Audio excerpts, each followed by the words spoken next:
Pasensya na't hindi tayo nakapag-upload ng sunod-sunod. Dahil sunod-sunod ding umulan dito. Ang ingay. At saka, abala din ako sa mumuntik kong manukan. Yun lang. Simulan na natin ang kwento. Ilang minuto pa ang nakalipas. Sumapit na nga ang bukang liwayway. Dahan-dahan ang nagbabago ang mga itsura ng mga aswang na nasasakupan ng gabunan, maging ang pinuno. Laking pagtataka ni Nuli sa mga nilalang na yon dahil nagawa nitong maglakad sa sikat ng araw na hindi nahihirapan. Inanyayaan si Nuli ng pinunong gabunan na lumahok sa salo-salo ng baryo sila ng umagang yon. At hindi naman siya nagdadalawang isip na sumunod dito. Habang naglalakad sila papuntang gitna ng baryo, napatanong naman siya sa kaibigan niyang gabunan ng, "Kaibigang Maro, pwede ho ba kitang matanong? Bakit nakaya ng kauri mo maglakad sa sikat ng araw? Yung iba kasing mga kauri niyong nasilayan ko, tulog pag umaga. Pero kayo, kakaiba dahil nakaya niyong maglakad sa sikat ng araw." Wika ni Nuli sa mga ito. Nang marinig ito ng gabunan, tumawa lang naman itong nakatingin sa kanya. Ayon sa kaibigan niya, nakaya nilang maglakad sa ilalim ng sikat ng araw dahil sa mismong pinuno ay nagtaglay ng birtud. Dahil sa mga narinig ni Nuli, hindi naman siya halos makapaniwala sa uring aswang na kanyang nakausap. Ilang saglit pa, nakarating na nga sila sa mga kubong nasa gitna ng baryo. Meron din siyang nakikitang kababaihang nagluluto sa gitna ng baryo ng kung anong karne. Ayon sa kanya, kakaiba din daw ang mga aswang na yon dahil talagang animoy normal lang ng mga tao kung makipag-usap ito sa kanya. "Umupo ka, Ginoong Nuli. Maya-maya lang, darating na ang pinapaluto ko para sa iyo." Wika ng pinunong gabunan sa kanya. Ang sagot lang naman ni Nuli dito, "Ay, hindi na kailangan, kaibigan. Alam ko naman ang kinakain nyo dito. Kahit kung maaari, aalis na ako dahil meron akong hinahanap." Matapos magsalita ni Nuli, napatingin naman sa kanya ang pinunong gabunan at nagwiwika din ng, "Pwede ho bang malaman kung ano ang hinahanap mo, Ginoo?" Wika nito pero biglang naantala ang lahat nang dumating ang ilang kasama ng aswang na may dalang abaniko na naglalaman ng mga pagkain. Ang buong inaakala niya, karne ng tao ang ipapakain nito sa kanya pero iba ang nakikita niya. Merong nilagang saging, kamuting kahoy, ubi, basta mga pagkaing makukuha lang sa bundok ang ibinigay nito sa kanya. Pag-alis ng lalaking nagbigay sa kanya ng mga pagkain, nagsalita naman ang pinunong gabunan sa harapan niya nang, "Kumain ka na, kaibigan. Alam kong gutom ka sa mga oras na ito. Kaya't sana, tanggapin mo ang pagkain na yan. Huwag kang mag-alala. Walang lason yan. Oo nga pala. Alam ko na kung sino ang hinahanap mo. Yung maestro mo, di ba? Tama?" Nang marinig ito ni Nuli, halos naman mabulunan siya sa kanyang kinakain. "Teka, paanong nalaman mo na siya ang hinahanap ko? May alam ba kayo kung saan siya?" Tanong ni Nuli dito. Ayon sa gabunan, na nung mismong nagdaang gabi, biglang naalerto ang kanilang angkan sa pag-akalang sila ang pakay ng mga gabunan at mga sungaw. Pero nagtataka silang lahat dahil habang nagtakbuhan ang mga matataas na uri papunta sa kanilang baryo, meron itong hinahabol na isang ermitanyo. Gusto man sana nilang tulungan ang ermitanyo, subalit natakot sila sa lahing humabol dito. Dahil ayon sa pinunong gabunan, nagkaroon ng hidwaan ang kanilang angkan sa matataas na gabunan dahil sa biglang pagbabago ng batas nila tungkol sa panghuli ng pagkain. Nagmula daw nung binalaan sila ni Manong Duming na huwag papatay ng mga taong hindi naman salot sa lipunan, kanila itong sinunod. Pero dahil sa pagsunod daw nila sa babala ng ermitanyo, ay ang pagkakaroon naman nila ng hidwaan sa mga gabunang hindi nila kalahi. Ang dahilan ng mga gabunan na yon, nagpasakop daw sila sa ermitanyong si Duming. Kaya't maging sila, tinatalo ng lahing yon. Ayon kasi sa gabunang nakausap ni Noli, ang pinuntarya nilang kakatayin ay yung mga taong salot sa lipunan. Pero dahil sa gawain nilang yon, ay ikinagalit ng mga gabunan na yon. Nakita niyo ba kung saang bundok nagpunta ang ermitanyo? Wika naman ni Noli habang nakatayo at biglang pinutol ang kanyang pagkain. Sa pangatlong bundok na yan, Ginoo. Diyan namin huling namataan ang ermitanyong tumakbo. Wika naman ang gabunang kaibigan niya. Sa mismong oras na yon, nagpaalam si Noli sa gabunan, maging sa buong angkan nito, na siya'y alis na at nagpasalamat. Habang nakasakay siya sa kabayo, inihatid siya ng ilang bantay ng gabunan papunta sa labas ng baryo nito. Pinatakbo niya ang kabayo ng napakabilis at pinuntarya ang unang bundok. Pagkarating niya sa unang bundok, tanging mga bakas lang ng mga paa ng kanyang nakikita. Bumaba siya ng kabayong sinasakyan niya at kinumpirma ang bakas ng paa kung saan ito galing. Nang malaman ni Nuling bakas yun sa mga paa ng sungaw, kagad siyang sumampas sa kabayo at patuloy itong pinapatakbo. Ilang oras pa ang makalipas, nagawa na nga niyang makarating sa pangalawang bundok.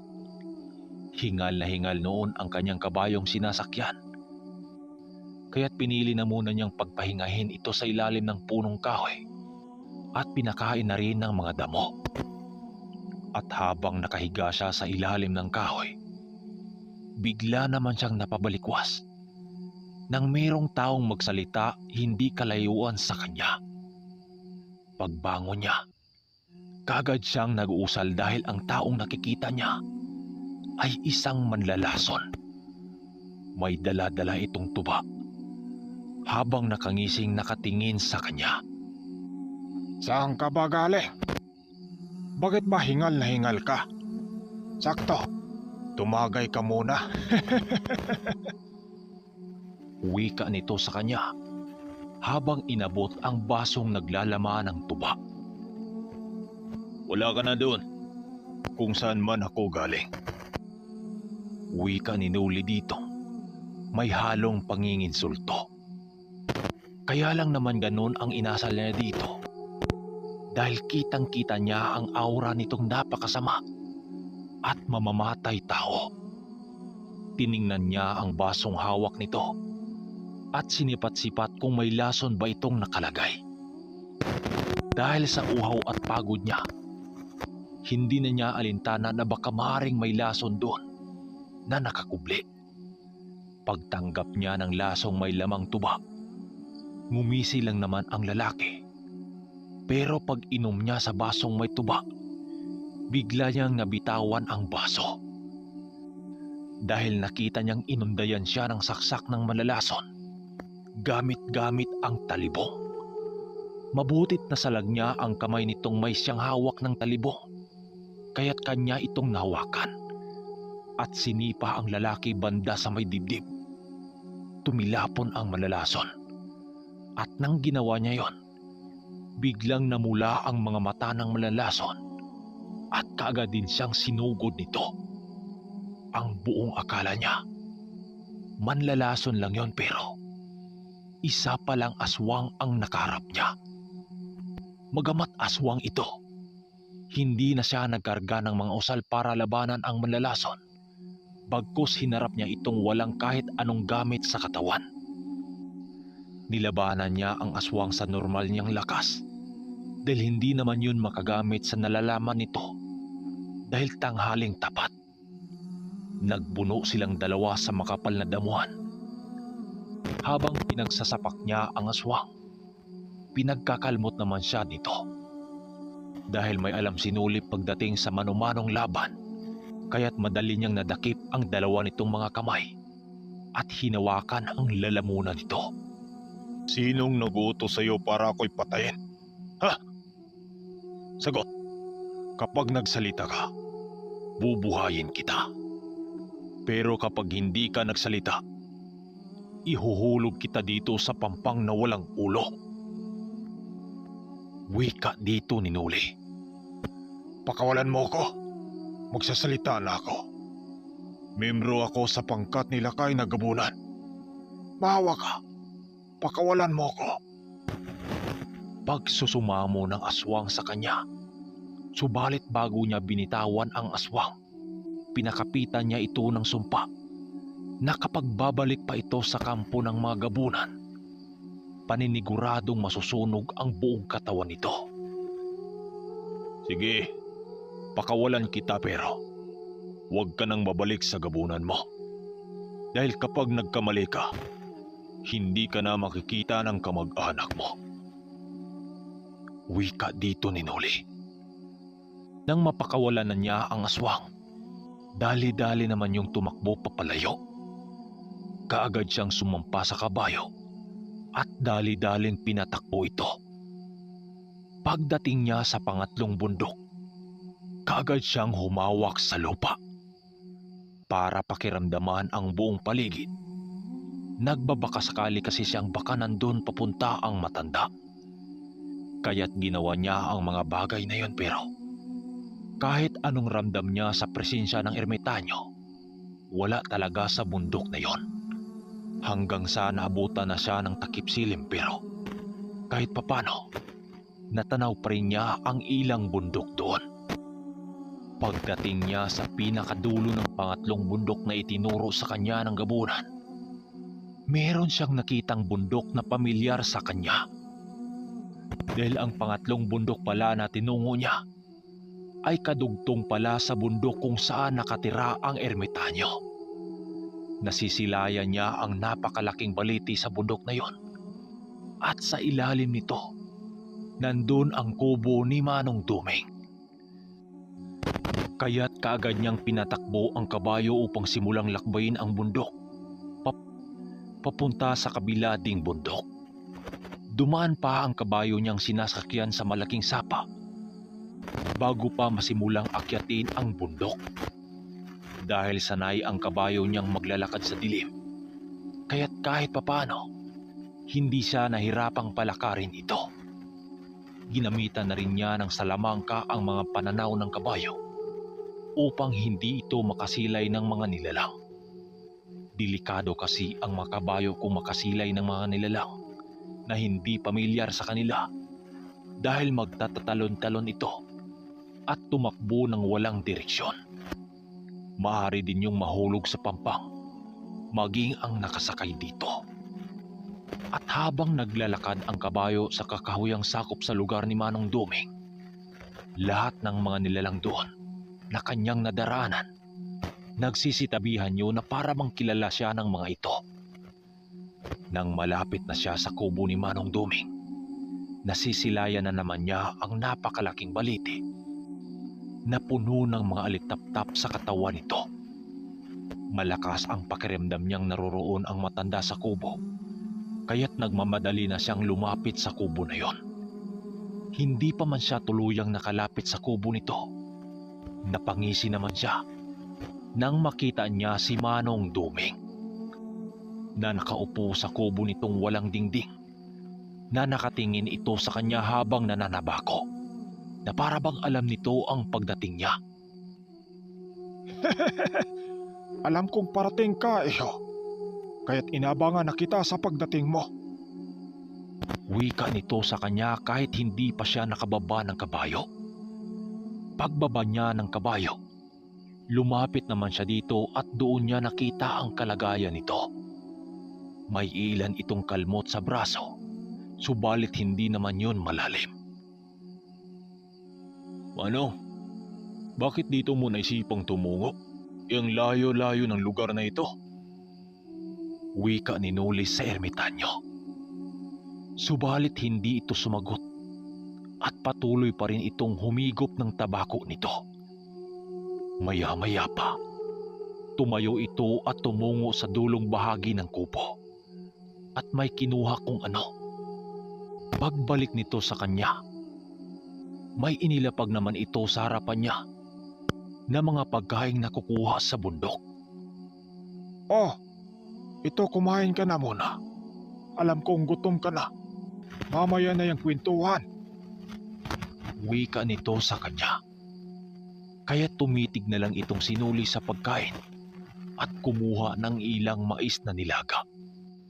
Meron doong kamuting kahoy, kamuting baging, at mga talbos ng gulay na pinakuluan lamang sa isang bao ng niyog. Kain lang siya ng kain noon na parabang hindi siya nakakain ng ilang araw. Tuwang-tuwa naman ang ermitanyong nanood sa kanyang kumakain.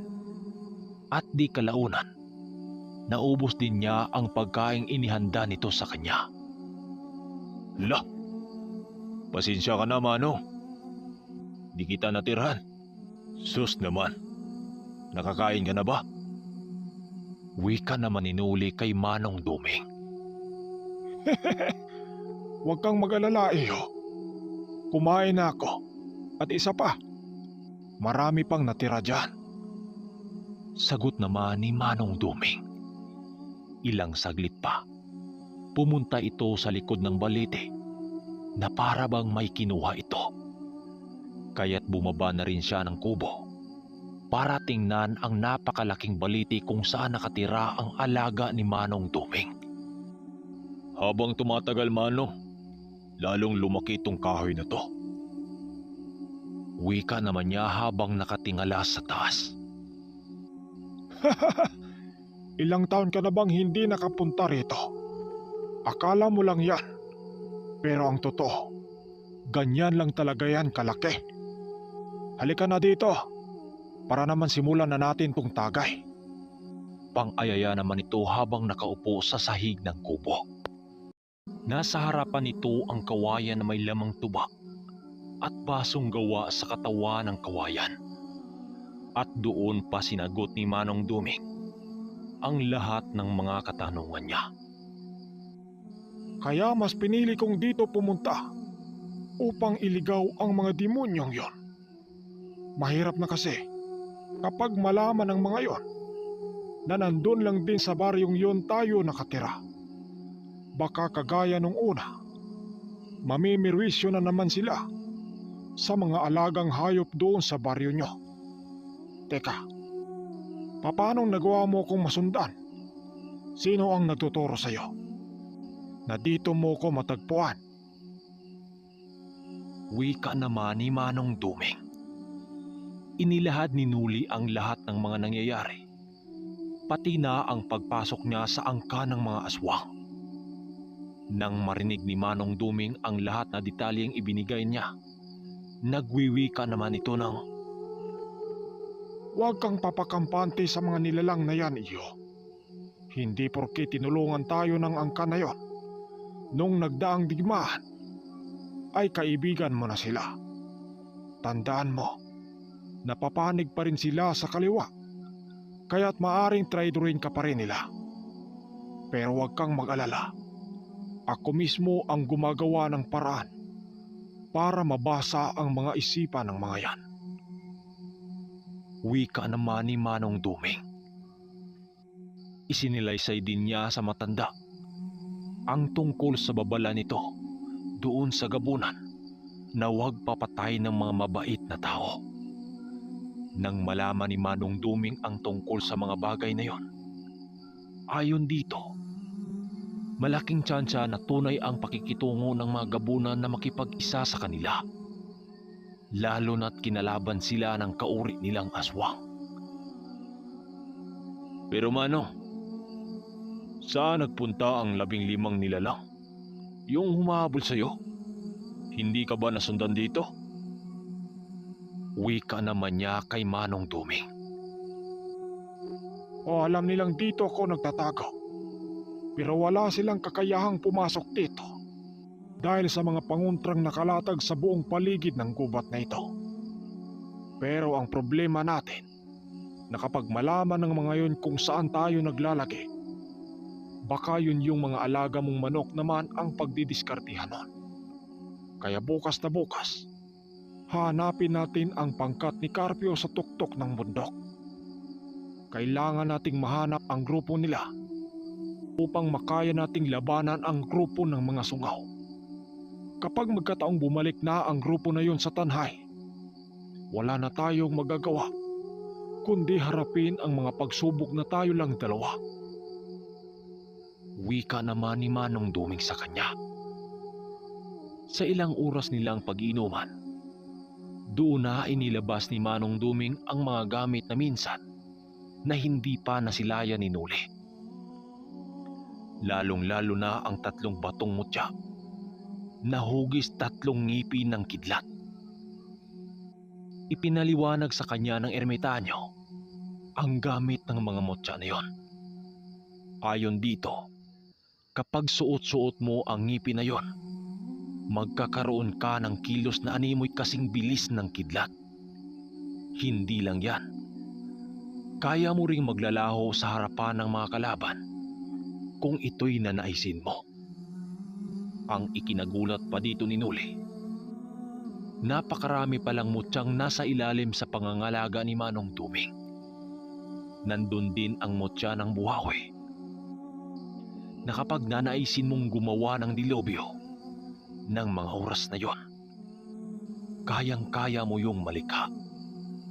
Ayon kay Manong Duming, nakuha niya ang mga mutya na yun sa mga mabagsik na antingerong kanyang napaslang. Nang marinig ni Nuli ukol sa mga antingerong pinaslang niya, nanlaki naman ang mga mata niya. Mamamatay kayo ng mga antingero? Wika ni Nuling gulat na gulat.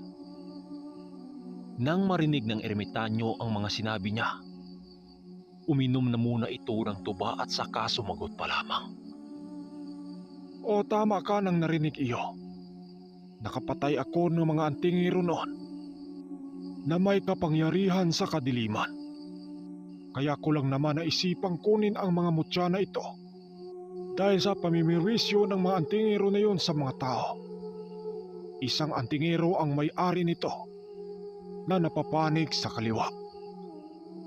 Dagdag pa ni Manong Duming, hindi lang antingero sa kaliwa ang may-ari sa mutya ng buhawi na yon, dahil naging pinuno din yon sa mga aswang. Ayon sa kapanahunan ni Manong Duming, marami nang napagtagumpayan ang mutya na yon sa digmaan laban sa kampo ng Panginoon. Nang mabalitaan daw niya ang balita na yon, hindi na siya nagsayang ng oras para bawiin yon sa kamay ng mga antingerong aswang.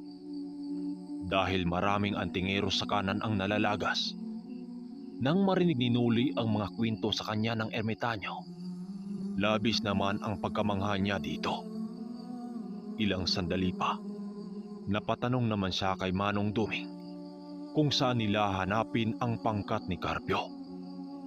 Nang marinig ito ni Manong Duming, nagtataka naman si Nuli kung bakit bumaba ito ng kubo. Pinagbasdan lang naman niya ang ginawa ni Manong Duming habang tumatagay siya ng tuba. Ilang sandali pa, nakita niyang meron itong inuusal-usal at nakahawak sa patpat nitong hawak. Tiningnan lang ni Nuli kung ano ang gagawin ng matanda. Subalit laking gulat niya nang merong lumitaw sa harapan nito ng napakalaking ibon. Nang makita ito ni Nuli, napahawak naman siya sa kanyang mutya dahil sa gulat dito. Dahil ang nakita niyang ibon nakaharap ni Manong Duming, talagang napakalaki nun. Kung isipin, kayang-kaya nitong dumagit ng isang tao. Hindi pa man nakababa si Noli sa kubo para lumapit, kaagad nang lumipad ang ibon na yon. Paglapit nito sa kanya, nagwika naman si Noli dito ng, "Manong, anong ibon yun? Ang laki naman yata nun." Nang marinig ito ni Manong Duming, umupo lang naman ito sa papag. Yun ba?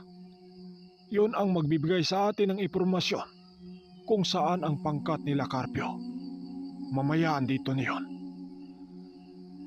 Sa pakipag-usap ni Noli tungkol sa halimaw na yon, doon niya nalaman ang tawag sa nilalang na yon. Dalupahaw ang tawag ko sa ibon na yon. Bigay sa akin yun ng kaibigan kong Engkanto. Nang marinig ito ni Noli, biglang nawala ang pagkalasing niya sa kanyang katawan. "Dalupahaw? Ano yun, Manong?" tanong niya sa ermitanyo. Ayon sa ermitanyo, alaga ng mga engkanto ang ganong ibon. Pero hindi lahat ng ibon na yon ay pagmamay-ari ng mga engkanto. Bagkus yung iba, paggalagala lang sa gubat at nagbabantay sa kagubatan.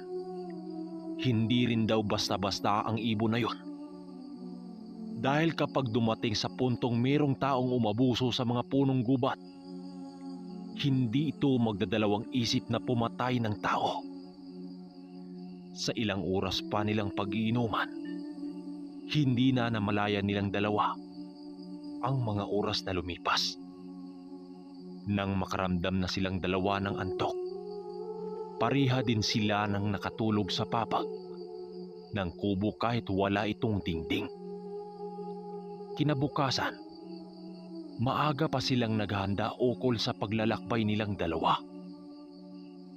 Habang kumain sila ng umagahan, nagtanong naman siya kay Manong Duming kung saan sila magpunta.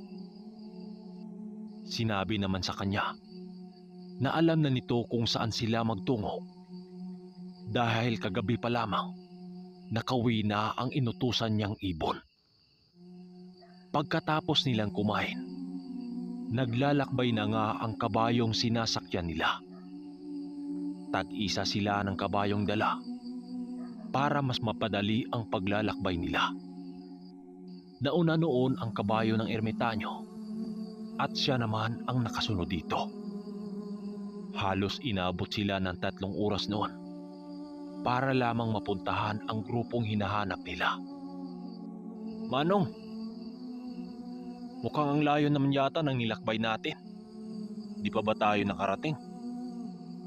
Wika niya kay Manong Duming habang sakay-sakay sa kabayo.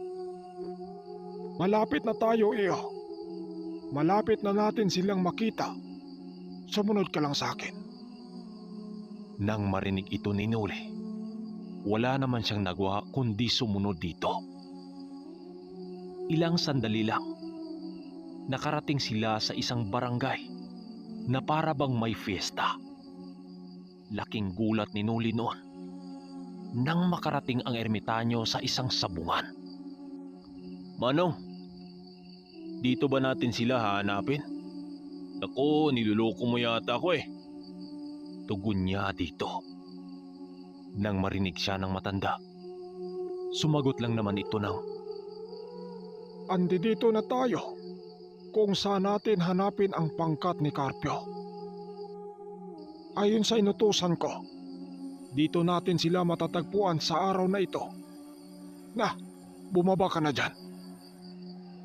Nang marinig ito ni Noli, labis naman ang galak niyang nararamdaman dahil sa wakas, mahanap na rin nila ang grupo na yon. Paglapit nila sa sabungan na yon, kaagad nagpabili si Manong Duming ng tuba. Palingalinga naman si Noli sa paligid ukol sa grupong hinahanap nila.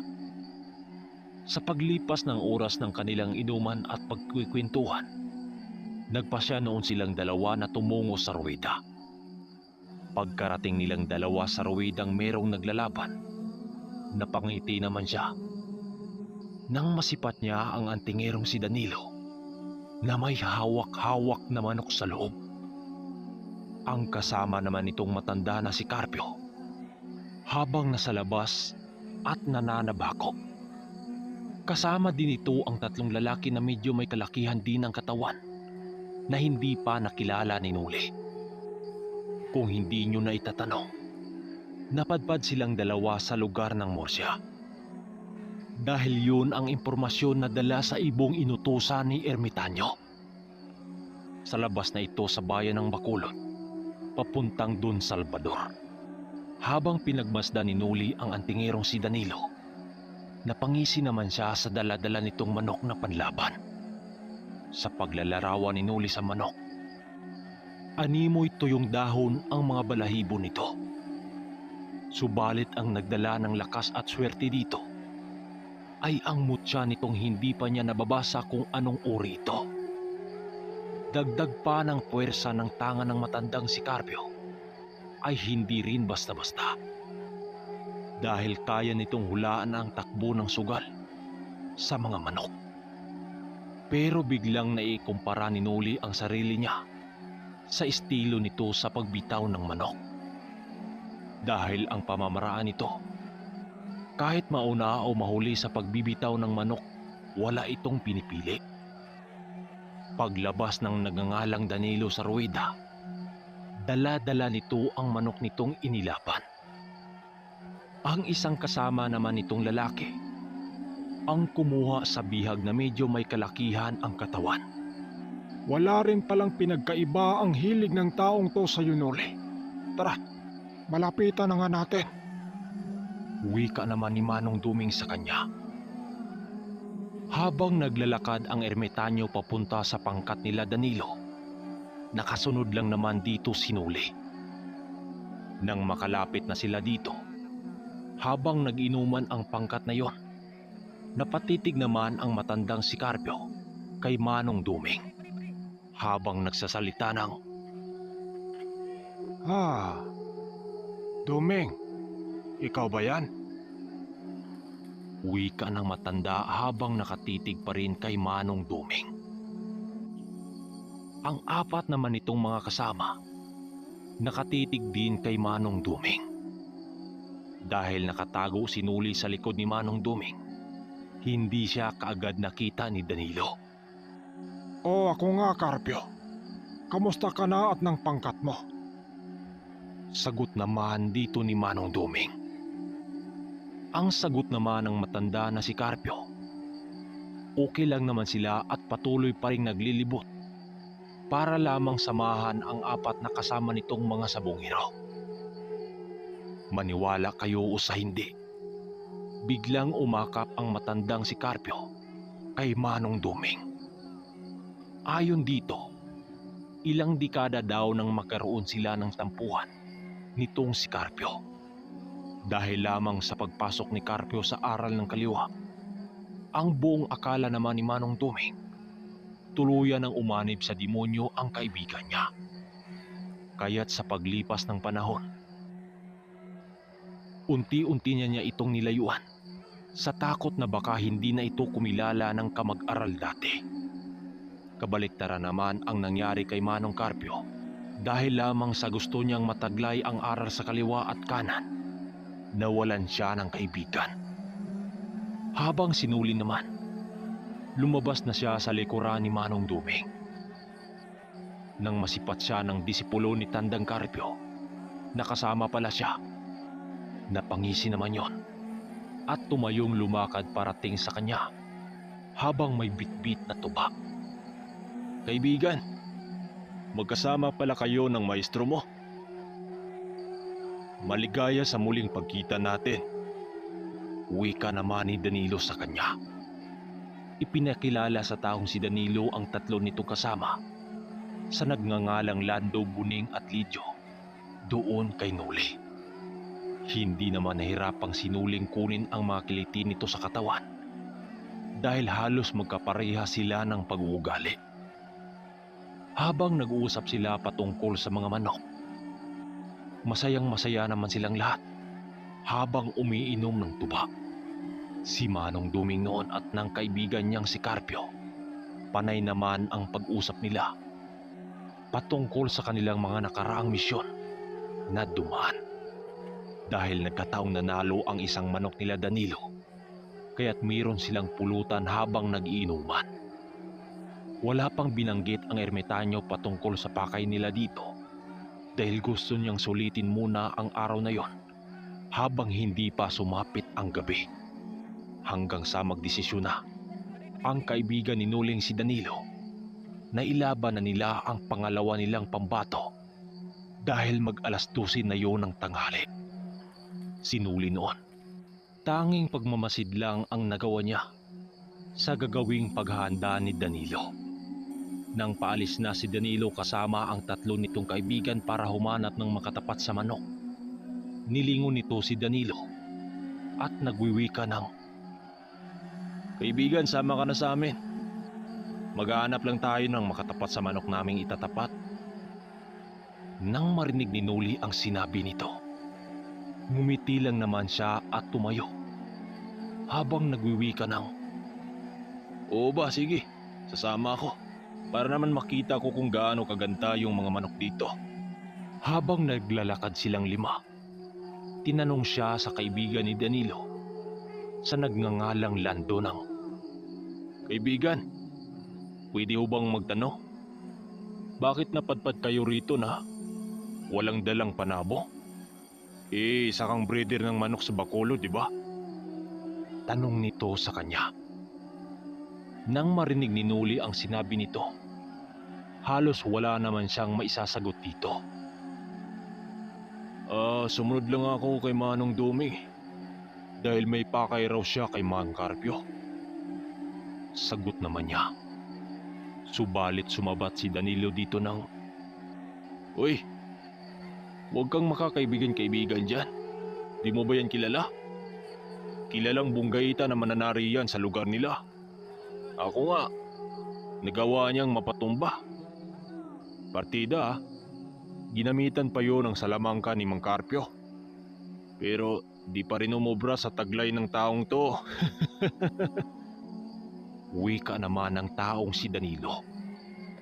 Sinuli noon, hindi na niya alam ang sasabihin niya dahil medyo na bulgar ang sikreto niya. Nang marinig ng mga kaibigan ni Danilo ang sinabi nito, patawa-tawa naman yun sa pag-aakalang nagbibiro lang si Danilo. So hanggang dito na muna mga kaermitanyo ang ating kwento. Isusunod natin ang part 63 at dito na magaganap ang tunay na labanan. Paabang hanggang sa pagbabalik ng Ang Ermitanyo.